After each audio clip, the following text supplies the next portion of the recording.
بسم الله الرحمن الرحیم. دلته موږ تاسو انډیکس لرو، مارک دا وینه انډیکس دی، مارک انټری، انسرټ انډیکس او مارک سایټیشن.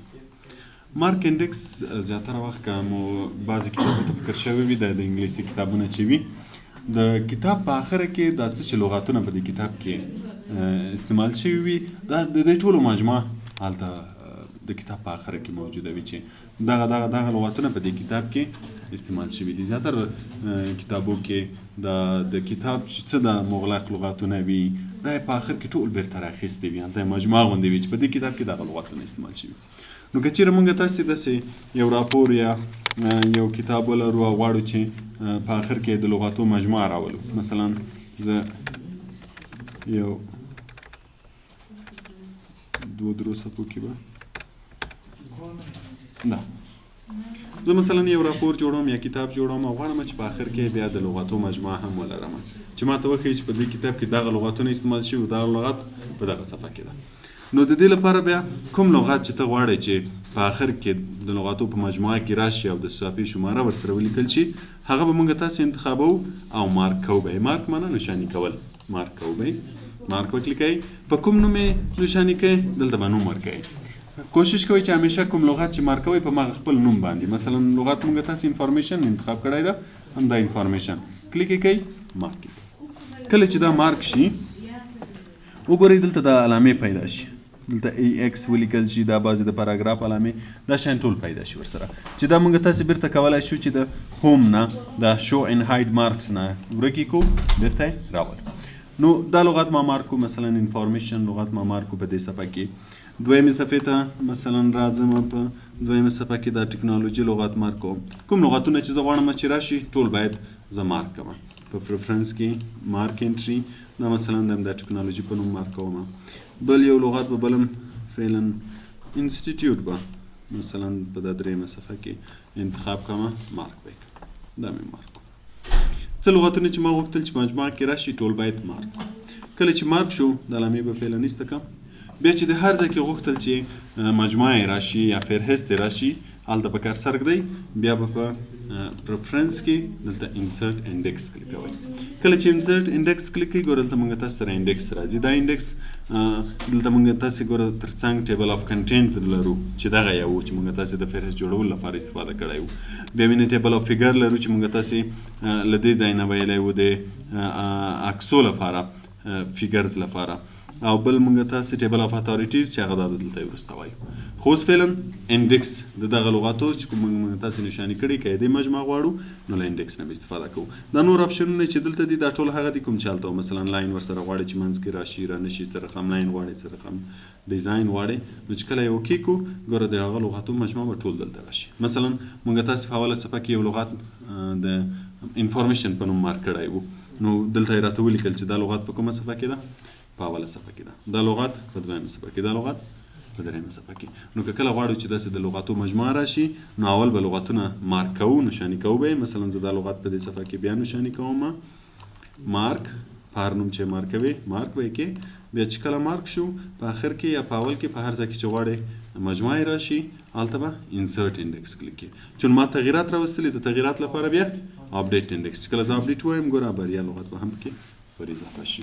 دې شي ته چې د مارک انټري وایي. کله غواړو چې د لغاتو مجموعه راشي اول باید لغاتونه نشاني کړو او بیا له دې ځای نه انډیکس جوړ کړو. بل د مارک سایټیشن.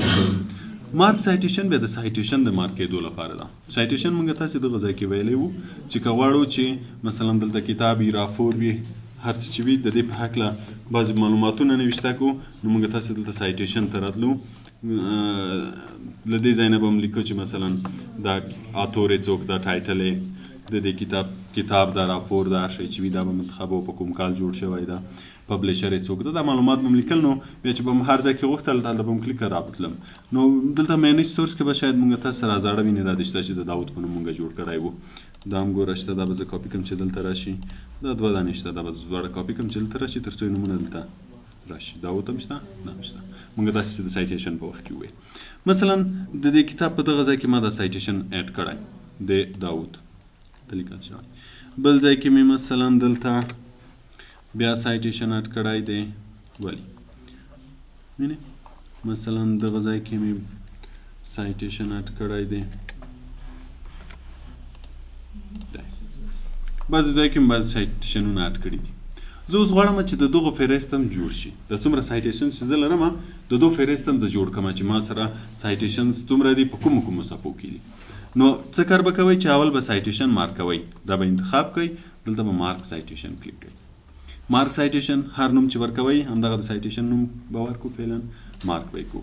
دا مارک سایټیشن مارک شو. بیا وینئ د علامې ورسره راځي چې د علامې که موږ غواړو چې ایسته کړو بېرته به له دې ځای نه ایسته کولی شو. دا سایټیشن ګوره ما مارک کړو، مثلا دا سایټیشن ده ولی دا انتخابوم، دا هم مارک کوم، فعلا به یې په همدې مارک. هر څومره سایټیشنز چې ولرو لکه موږ چې لغاتونه مارک کړه دا به هم ټول همداسې مارک کوو. بیا چې هر ځای کې غواړئ د دو مجموعه راشي دا به فعلا ترې ایسته کړمه د علامې. نو بیا به له دې ځای نه انسرټ ټیبل اف اتھارټیز دا به کلیک کوو. لکه مخکې چې ګوره انډیکس و پکې دا ټیبل اف اتھارټیز. نور دا سیټینګونه بیا همداسې دي چې لاین غواړئ نه یې غواړئ چوکۍ کې ګوره د سایټیشنو لیست به راشي چې د داود په نوم سایټیشن چې و کومه صفحه کې ده؟ په اوله صفحه کې. او د ولی په نوم سایټیشن چې و په درېیمه صفحه کې ده. کله که موږ بل سایټیشن یا اضافه یا کم کړو نو په هغه صورت کې به بیا موږ تاسې اپډیټ کلیک کوو تر څو هغه هم اضافه شي. دا سایټیشن او مارک انټري شو. بل په میلینګس کې موږ تاسې انولپس او لیبل لرو. انولپس د خط پاکټ ته وایي. که غواړئ چې داسې د خط پاکټ غوندې ډیزاین جوړ کړئ نو په هغه صورت کې موږ تاسې کولی شو چې له انولپ نه استفاده وکړو. مثلا زه غواړم چې یو د خط پاکټ جوړ کړم، د یو نوي صفحه راولم. نو دلته راځم میلینګس ته او انولپس کلیک کوم.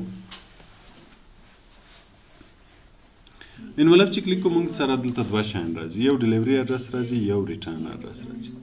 ډلیوري اډرس د هغه چا اډرس ورباندې لیکي چاته چې موږ دا انولپ سینډ کوو.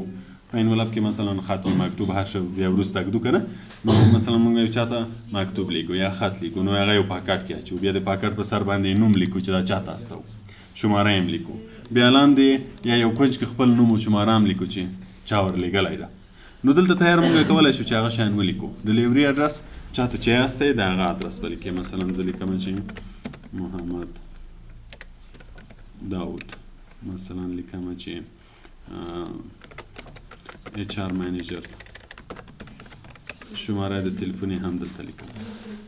څوک یې ورلیږي دلته د هغه کس نوم لیکم. دلته تیار د رفیع الله نوم لیکل شوی، هر څه چې وي معلومات مې دلته لیکلي دي. بیا موږ تاسو سره دلته آپشن شته چې دا انولپ چې ته غواړئ سایز باید څومره وي. دا کلیک کوئ.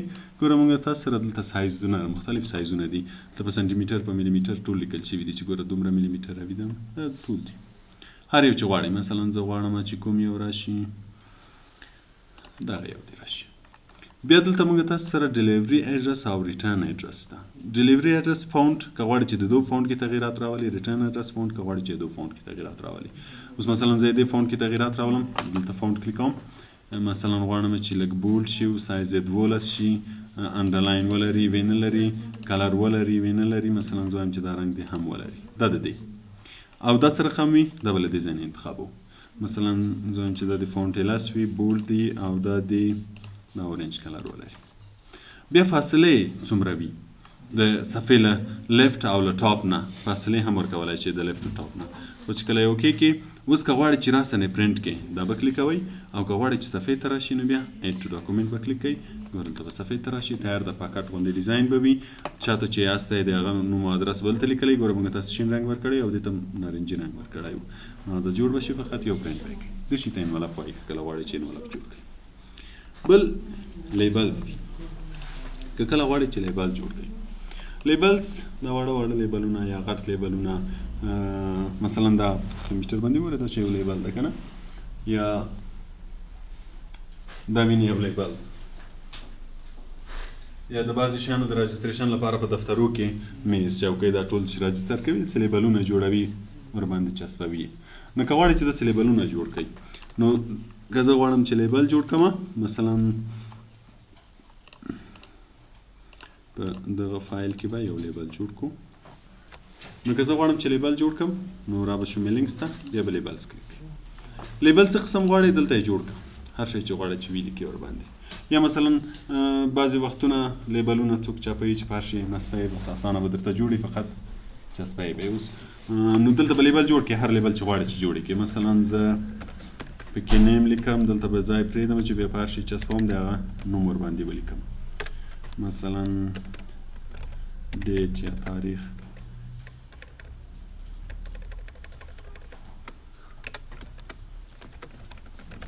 یو کوم شیان چې لیبل لپاره پکار وي وبه یې لیکئ. بیا دلته موږ تاسو سره د دې آپشن شته چې لیبل باید څومره وي، سایز یې. ګوره اوس که دغه یو انتخاب وي، د هایټ به دومره وي او ویډ به یې دومره وي. دا ټول ګوره مختلف سایزونه دي، هر یو چې کلیکوئ مختلف سایزونه لري. که چیرې موږ تاسې داسې یو لیبل انتخاب کړو چې سایز یې غټ وي، نو بیا امکان لري چې په صفحه کې کم راشي، او که واړه وي بیا په صفحه کې به ډېر راځي. هر یو چې انتخابوئ نو کم غټ انتخاب کړو، کم. اوس مثلا که زه دا یو انتخاب کړم، هایټ به یې 2 وي، ویډ به یې 4 وي. اوکې کوئ. اوس که غواړئ چې پرنټ شي دا به کلیکوئ، او که غواړئ چې صفحې ته راشي نو نیو ډاکومنټ به کلیکوئ، دا د لیبل به جوړ شي. نو که کله غواړئ چې لیبل جوړ کړئ، بیا به له دې ځای نه لیبل کلیکوئ. پوه شوئ په دې باندې؟ او څومره چې کارېږي 100% کې همغومره به چاپېږي، څومره چې هلته اندازه وه هغومره به چاپېږي. پوه شوئ؟ نور څوک سوال لري له اول نه تر اخره خو ټول وویلې. که چېرته څه مشکل لرئ، سوال لرئ، نو راته ویې وایاست، او که نه لرئ چې زه مخکې لاړ شم.